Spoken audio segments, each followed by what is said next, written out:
10월 7일 SBS의 단독 보도에 의하면 일본의 방위성이 한국에게 군사협의를 언제쯤 재개할 수 있는지 물었다고 하는데 그에 대한 소식을 전해드리겠습니다. SBS에서는 10월 7일 오후 7시경 일본 방위성이 한국에게 군사협의 재개를 제안했다고 단독 보도를 했습니다. 한일 군사정보보호협정 지소미아 종료가 8월 22일에 결정되었고 우리나라와 일본은 현재 국방에 대한 문제를 논의하지 않는 상태이기 때문에 중단됐다고 볼 수 있습니다. 하지만 지난달 말에 일본의 방위성에서 우리나라에게 만남을 제안한 사실을 SBS에서 확인했다는 김태훈 국방전문기자의 단독 보도가 있었습니다.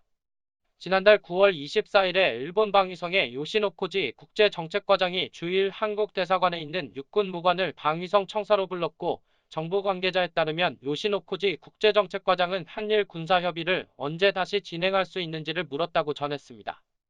한일 군사정보 보호협정 지소미아 종료가 결정된 8월 이후로 독도 방어훈련까지 하면서 한국과 일본의 군사협의에 대한 의견을 논의할 곳이 막혀있는 상태였지만 일본 방위성에서 먼저 접촉하고 제안한 것입니다.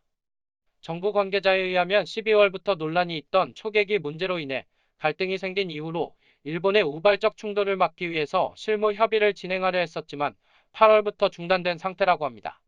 또 일본 방위성이 제안한 것은 협의를 재개하자는 내용이었으며 세부적인 의제를 정리해서 일본 방위성 측으로 전달했다고 전하기도 했습니다. 지난달 9월 18일에 일본의 고노다로 신임 방위상은 정경두 국방장관과 이야기하고 싶다고 말했습니다. 일본의 고노다로 신임 방위상은 북한이 탄도미사일을 계속해서 발사하고 있는 상황에서 한국과 일본이 연대하는 것이 중요하다고 말하며 정경두 국방장관과 만나기를 바라고 한국과 일본의 연대가 중요하기 때문에 만나서 제대로 의사소통을 했으면 한다고 밝혔습니다.